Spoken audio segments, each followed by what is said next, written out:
Number 1. Jackie Coogan. Earned an estimated $4 million as Hollywood's first child superstar in the 1920s. His mother and stepfather spent every cent on furs, diamonds, and cars. And when he sued, his mother's response was unapologetic. Every dollar a child earns belongs to the parents. He walked away with $126,000. His case changed the law forever. Number 2. Shirley Temple. Shirley Temple earned $3.2 million by age 21. Roughly $41 million in today's money. Her father, George, ignored a court order to hold her money in trust and spent it himself. She retired to find just $44,000 left. Number 3. Gary Coleman. Gary Coleman made millions on different strokes, but when he turned 18, his accounts were nearly empty. He sued his parents and former manager, eventually winning $1.3 million, far less than what was taken. He filed for bankruptcy in 1990 with under $100 to his name. Number 4. Macaulay Culkin. Home Alone made Macaulay Culkin worth $15 to $20 million before he was a teenager. When his parents' marriage collapsed, he feared his fortune would be caught in the crossfire. So at 15, he went to court and had both parents removed from his finances entirely. It was the only way to keep what he had earned. Number 5. Aaron Carter. Aaron Carter's mother withdrew $100,000 from his account without his consent when he was 16, and the family failed to pay $4 million in taxes owed from his peak earning years, leaving the debt in his name. When he turned 18, he had $2 million when he should have had at least $20 million. He filed for bankruptcy in 2013 and died broke in 2210. Number 6. Corey Feldman. Corey Feldman started working at age 3, and by 15, his parents had stolen nearly $1 million from his earnings. He filed for emancipation to get his money back, and his father sued him for $40,000 in response. Feldman later wrote that his parents were more interested in what they could take than in protecting him. 7. Judy Garland. Judy Garland was the financial engine of her household from age 13, and the people who managed her money, including her own family, bled her dry. Checks from her account were written to cash and cashed at Las Vegas casinos. She died in 1969, performing in small venues just to survive, with almost nothing left. Number 8. Leighton Meester. Leighton Meester sent her mother $7,000 a month, believing it was going toward her younger brother's medical care. It was going toward cosmetic surgery. She sued in 2011, and the judge ruled entirely in her favor, finding that her mother had no legal right to the money at all. Number 9. LeAnn Rimes. LeAnn Rimes became a country star at 13, and by 16 she alleged her father and his business partner had stolen more than $7 million from her through excessive fees and fraudulent accounting. She sued, he countersued. They eventually settled, and she later reconciled with him, saying she just wanted a father, not a manager. Number 10. Mishja Barton discovered in 2013 that her mother had been lying about her wages for years and keeping the difference. She filed suit in 2015, alleging her mother used her earnings to buy a $7.8 million home and then kicked her out of it. The case was settled privately. Number 11. Cole and Dylan Sprouse. The Sprouse twins worked from infancy, and by the time their father gained custody at age 10, their mother had spent everything they had earned from their earliest years. Cole later said their Disney Channel show was, in many ways, a life-saving show. It rebuilt the financial stability their mother had destroyed. Number 12. Jeanette McCurdy. Jeanette McCurdy was pushed into acting at age 6 by a mother who controlled her income, her diet, her body, and her identity. She was the sole financial support for her entire family throughout her Nickelodeon career. Her 2022 memoir, I'm Glad My Mom Died, made the exploitation impossible to ignore. 13. Patty Duke. Patty Duke won an Oscar at 16 and immediately had her earnings, and her life, taken over by her managers, who renamed her, isolated her, and pocketed a substantial portion of her income for years. She eventually fought back legally and became a fierce advocate for child performers. What she recovered financially was a fraction of what was taken. Number 14. Edward Furlong. Edward Furlong's Terminator 2 earnings were controlled by a guardian who was also in an inappropriate relationship with him. He sought emancipation after alleging financial mismanagement, but the damage to his finances, and to him, was already done. He spent his adult years in financial and personal freefall. Number 15. Brooke Shields. Brooke Shields' mother, Terry, treated her daughter's body and image as commercial property from infancy, allowing her to be sexually exploited on film at age 12 while collecting the earnings. Terry controlled Brooke's income throughout her childhood career. Shields later described the entire period as exploitation orchestrated by the woman who was supposed to protect her. Number 16. Dustin Diamond. Dustin Diamond played Screech on Saved by the Bell for over a decade and left with far less than his years of work warranted. He spent his post-saved years selling his childhood home on eBay to avoid foreclosure and doing celebrity boxing to pay bills. He died in 2020 at 44, never having achieved the financial stability his career should have guaranteed. Number 17. Billy Unger. Disney Channel star Billy Unger fired his father as his manager in 2015 and immediately took him to court, alleging that nearly $400,000 in earnings had been mishandled. The case was a reminder that the Coogan Law only protects 15%, leaving the other 85% fully exposed to whoever is managing the money. 18. Gina Malone. Gina Malone filed for legal emancipation at 15 after her mother mismanaged her earnings from films including Stepmom and Contact. The court granted it. She told People magazine at the time that she had felt like a slave child. Number 19. Ariel Winter. Ariel Winter's mother physically and emotionally abused her, restricted her food intake, sexualized her clothing from a young age, and controlled her earnings from Modern Family. A court stripped her mother of custody in 2012 when Ariel was 14. She emancipated herself at 17. Number 20. Dominic Scott Kay. Pirates of the Caribbean child actor Dominic Scott Kay sued his parents for failing to comply with the Coogan Law, meaning the 15% legally required to be protected was never actually set aside. His case proved that the law is only as effective as the adults who choose to follow it. Number 21. Tiffany Bowling sued her parents for misappropriating her earnings from her early acting career, centering her case on breach of fiduciary duty, the legal obligation a parent has to act in their child's financial interest rather than their own. It was a charge that many in Hollywood recognized, but few pursued in court. Number 22. Jodie Sweetin. Full House's Jodie Sweetin reached adulthood to find that the earnings from one of television's most watched family comedies had largely been mismanaged by the people responsible for them. She did not go to court, but addressed it directly in her autobiography, acknowledging that by adulthood, what should have been there simply wasn't. Number 23. Quinn Culkin. Kit Culkin, Macaulay's father, cycled through several of his children as potential stars, and Quinn Culkin, who appeared alongside her famous brother, passed through the same system of financial control. When Macaulay removed his father from his finances, the pipeline closed. But the damage to the other children who had already moved through it was not undone. 24. Evan Rachel Wood.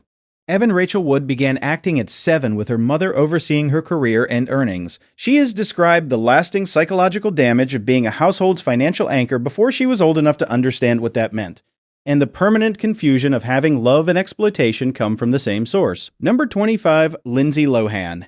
Lindsay Lohan publicly accused her mother Dina of using her earnings for personal expenses across multiple years, while her father Michael repeatedly inserted himself into her finances during periods of vulnerability. By her mid-20s, a fortune built on Mean Girls and Freaky Friday had largely vanished. Number 26.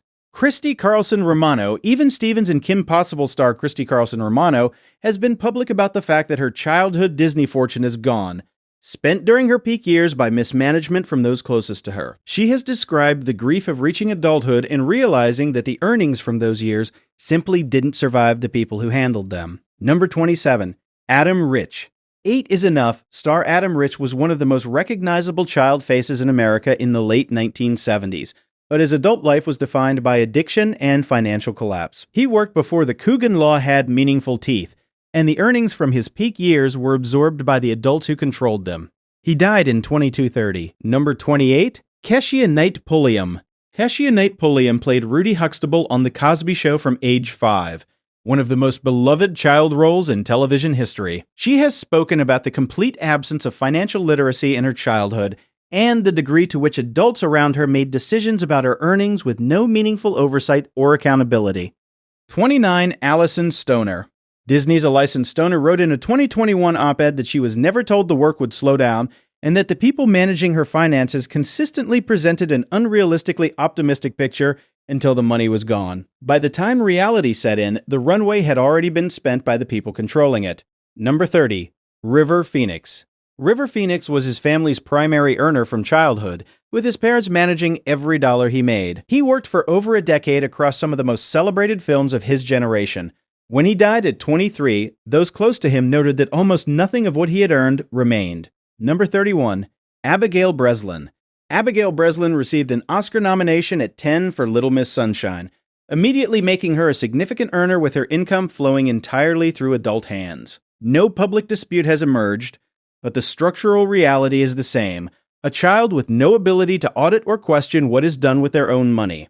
Number 32. Dakota Fanning. Dakota Fanning was appearing opposite Tom Cruise and Denzel Washington before she was 10, with her mother overseeing her career and earnings. She has described the weight of being a household's financial anchor from a very young age, performing adult professional obligations in environments built for adults, with her family's stability resting on each take. Number 33. Angus T. Jones. Angus T. Jones was earning up to $350,000 per episode of 2.5 Men by his teenage years, one of the highest paid child actors in television history. His parents managed his finances throughout that period. He later publicly denounced the show, describing his years on it not in financial terms, but as spiritual damage, as if the money itself had become irrelevant. 34. Danielle Panabaker. Danielle Panabaker's mother managed her career through her childhood years in Disney and Hallmark projects. She has spoken about the particular difficulty of having a parent as a business manager, where the lines between love, duty, protection, and exploitation blur in ways a child has no framework to untangle. Number 35. Hailee Steinfeld. Hailee Steinfeld earned an Oscar nomination at 13 for True Grit, with her father Peter managing her finances through her rise to stardom. No legal dispute has emerged, making her story notable precisely for what didn't happen, a reminder of how rare it is for that level of parental financial control to end without damage. Number 36. Freddie Highmore. Freddie Highmore became an international star at 12 through Charlie and the Chocolate Factory and Finding Neverland, with his family closely involved in managing his career. British law offers some additional protections compared to early American standards, but no law fully eliminates the vulnerability of a child whose entire financial life runs through their parents. Number 37. Spencer List. Spencer List represents the thousands of working child actors who were never household names, but whose earnings were nonetheless real, and just as unprotected. The Coogan Law's 15% requirement scales to income, but the risk of exploitation doesn't scale to fame. Most of the children on this list, history has since forgotten. Number 38. Mara Wilson. Mara Wilson starred in Mrs. Doubtfire, Miracle on 34th Street, and Matilda, with her family managing her career after her mother's death during filming. She has written about the gap between what her performances earned and what she understood about any of it, and eventually left the industry in her teens, describing childhood stardom as something done to her, not chosen by her. 39. Todd Bridges. Todd Bridges played Willis on Different Strokes alongside Gary Coleman, and like Coleman, he emerged from years of television success into an adulthood with no financial foundation. His parents managed his earnings during the show's run. He has spoken directly about the money simply not being there by the time he needed it. Number 40. Dana Plato. Dana Plato played Kimberly Drummond on Different Strokes throughout the late 1970s and early 1980s, with her mother managing her finances. She left the show without the financial security her work had generated, and spent her subsequent years in increasingly desperate circumstances. She died in 1990 at 34, broke, despite having once been a paid television star. Number 41. Jaden Smith. Jaden Smith's father Will served as both his co-star and his manager from the beginning, with Jaden reportedly earning $3 million from The Karate Kid at age 11. No exploitation has been alleged, but Jaden's story illustrates the baseline. Every dollar a child earns flows through adult hands, and the child has no independent way to verify that those hands are clean. Number 42. Willow Smith. Willow Smith released Whip My Hair at 9 and was immediately placed inside a family-managed commercial machine. She later stepped back from performing entirely for a period, describing the psychological pressure of that early period as something she needed to escape. Whatever her childhood earnings amounted to, she had no independent visibility into how they were managed. Number 43. Raven Simonet. Raven Simonet went from The Cosby Show to Disney Channel's biggest star, with her parents managing her career and finances throughout. She has spoken carefully about the transition to controlling her own money as an adult, and what that transition revealed about how much had been managed, and not always in her interest, during the years when she had no say. 44. Michael Jackson. Michael Jackson began performing at age 5 under his father Joe's absolute financial control. Joe took a percentage of everything the Jackson children earned and maintained total authority over the family's money for years. Michael later described his childhood as stolen, and the Motown earnings that should have been his never fully returned to him. Number 45. Janet Jackson. Every dollar Janet Jackson earned in her early career passed through her father Joe's management structure, as it did for all 9 Jackson children. She eventually separated from him, signed independently, and rebuilt her financial life on her own terms. But the early years of her career were defined by a father who treated his family's income as his personal operating budget. Number 46. Charlotte Church. Welsh prodigy Charlotte Church became an international star at 11 with Voice of an Angel, with her mother Maria managing every dollar she earned. By her late teens, Church had publicly accused her mother of financial mismanagement and sought independent control of her finances. She estimated that a significant portion of her peak childhood earnings was simply unaccounted for. Number 47. Kieran Culkin. Kieran Culkin grew up in the same household as Macaulay, under the same father, and passed through the same system of financial control. He has largely declined to speak publicly about the financial dimensions of his childhood, but he has confirmed that Kit Culkin was abusive. He has since built a respected adult career, largely on his own terms. Number 48. Nadia Comaneci achieved the first perfect 10 in Olympic history. At 14, her coach Bela Karolyi and the Romanian state controlled her earnings and appearances for years. When she defected to the United States in 1989, she arrived with no money and nowhere to go. A child who had given everything for gold medals and received nothing in return. 49. Tatum O'Neal won an Academy Award at age 10, the youngest competitive Oscar winner in history. Her father Ryan co-starred in the film and remained a central and neglectful figure in her life, with the money from Paper Moon and her subsequent work dissipating through his hands. By her early teens, she was largely on her own, with nothing left of what she had earned. Number 50. Drew Barrymore was 6 years old when E.T. made her a global icon. Her mother Jade managed her career, and also brought her to nightclubs, enabled her access to drugs and alcohol, and controlled her earnings while her daughter's childhood collapsed around her. Drew sued for emancipation at 14 and told the judge, "I need to grow up on my own terms." No child should ever have to say that. The Coogan Law still exists. It now requires 15% of a child performer's gross earnings be placed in a protected trust until they turn 18. 15%. The other 85 remains in the hands of the people who were supposed to love them. And again, that gap has proven wide enough for everything to disappear through. The names on this list span a century. What they share is simple. They worked, they earned, and the people responsible for protecting them chose not to. If this video moved you, share it, because the next child you see on a screen near you is living inside the same system that failed every single person on this list. If this hit you, subscribe.